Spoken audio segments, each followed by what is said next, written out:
What's going on YouTube? This is Quinn, that snazzy iPhone guy, and this is the video review of the Shure PG42 condenser microphone.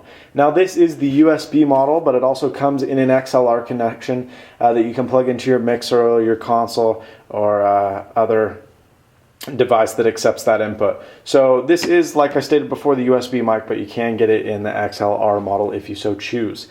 This retails for $199, but you can pick it up for about $120 now on various online e-tailers. Inside that retail box, you're going to find this box right here. Sorry for that tripod bump.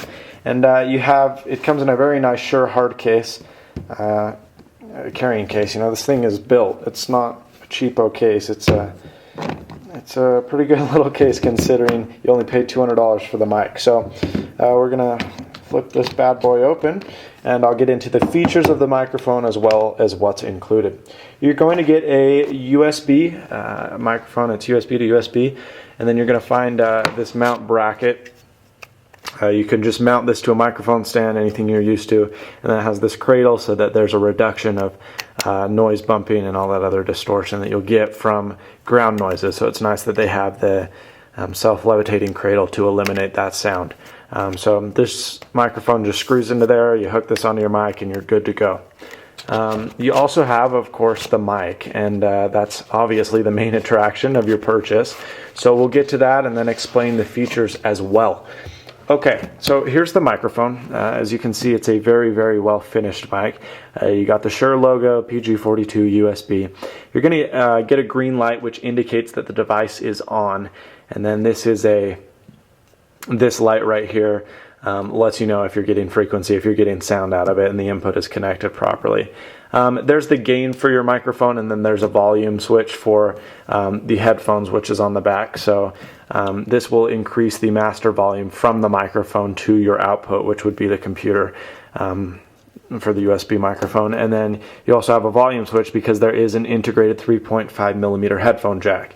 This is very unusual in a lot of microphones, but I'm glad that Shure added it on this model because it is a nice addition, and you can hear your background noises as well as what you're saying yourself, so you can kind of eliminate that out and fine-tune the mic. On the back here, we're going to find the pad switch. The pad switch is basically for heavy distortion. If you have a really, really loud instrument like the drums or a bass and you want to tune it down a little bit, you can switch that over and that will avoid distortion as much as it can. For voice and guitars, you probably mostly want to leave that on 0 decibels.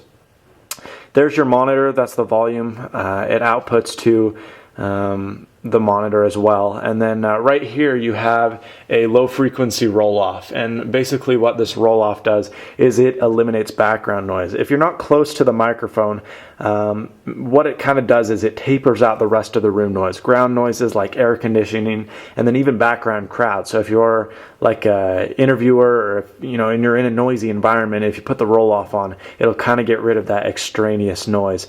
If you leave it off, you're going to get the sound of the environment, but you also get a more full, rich, natural sound. So that's what the low frequency roll-off is, and then that's about it. So the other neat thing about this microphone is it has what's called the proximity effect, and this is built in automatically, and it actually is able to detect and pick up what you're trying to transmit. So when you start talking, it kind of targets and locks onto your voice and tries as best as it can without the need for the low frequency roll-off to eliminate background noises. So that's actively working in the microphone. You don't need to do that after the fact in your computer software, which is pretty darn cool.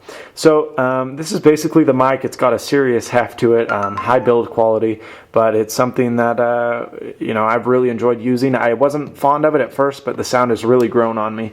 And of course, you can't know how it sounds for yourself without not hearing some tests first. What I'm going to recommend that you do is you throw your computer or your YouTube video player into 720p. If it's in HD, you do get a higher quality audio stream, and this way you can get a more accurate representation of how the microphone sounds. You're also going to want to put some good headphones on if you have them, or blast them through some good speakers. If you're using the iPod headphones, you know, it's probably pretty good chance you're not going to be able to detect the richness and the pureness that comes from the Shure PG42. I'm going to do 4 tests. I'm going to do a vocal test, which I'll do from different lengths, and then I'll initiate the roll off so you can kind of see what that background elimination does. I'm going to do a drum kit run. It's heavy distortion, high volume, and you'll see how this holds up pretty well, even though this is a vocal microphone. We're going to do a guitar test. This is built for quieter instruments, so that'll be interesting. We'll use an acoustic guitar, and then I will use a electric bass, which will be going through an amp. So yeah, that's about it. This is Quinn, that snazzy iPhone guy, and let's get started with the Shure PG42. All right, so here's the voice test. We have both the pad switch and the frequency roll-off switch turned off, and I'm using it right now. As you can see, I'm probably about 6 to 7 inches away. This, I've discovered, has been the optimal distance. About 1.5 feet away is where you really get that rich, deep sound. When you move a little bit further away, you start to get a little bit of an echo because it's trying to pick up that closer proximity, but it can't quite grasp it. And then from about 3 meters away is when you really start to get a decrease in sound. It becomes a lot quieter. Even if you turn the gain up, it's because this is a closer proximity microphone.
In final summation, the Shure PG42 produces an excellent sound quality for voice, piano, guitar, and even bass. Drums is a little bit weak, but for $199, there's not really any microphone you can get that will sound good with the drums. Most drums are mic'd up with 7 to 8 different kinds of microphones for each drum and their specific characteristics. So in conclusion, the Shure PG42 USB microphone is an excellent buy. It produces very clear sound, works seamlessly across all your applications, and works directly with Macintosh and Windows without the need for drivers. So it is pretty neat, pretty nice, and I highly recommend the Shure PG42. This is Quinn, that snazzy iPhone guy. Thanks so much for watching, and as always, stay snazzy. See you later, folks.